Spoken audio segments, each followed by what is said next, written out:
En fait, l'idée était assez simple, c'est que c'était de répondre à la demande des professionnels de santé qui font partie des recommandations de la Direction générale de la santé pour pouvoir les dépister et pour ce, organiser un circuit dédié.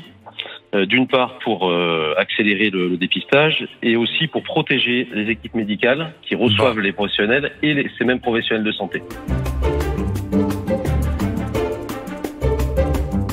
Vraiment, l'idée, c'est de dépister ces soignants pour deux raisons très simples, de protéger les patients, puisque le personnel soignant peut être un vecteur de contamination, d'autant plus s'ils sont ce qu'on appelle paucisymptomatiques, avec peu de signes cliniques. Et deuxièmement, c'est de remettre les soignants, et ne pas attendre le confinement sans test, dans le circuit de soins pour venir lutter contre cette épidémie. Alors déjà, c'est sur ordonnance, ça c'est sûr.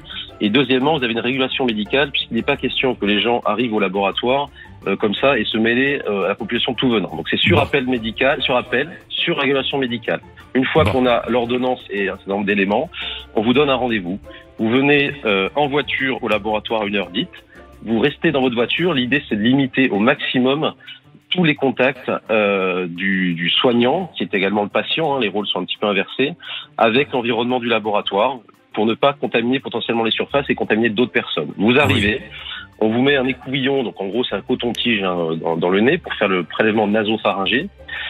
Ça dure 2-3 minutes au maximum, tout compris, et vous repartez.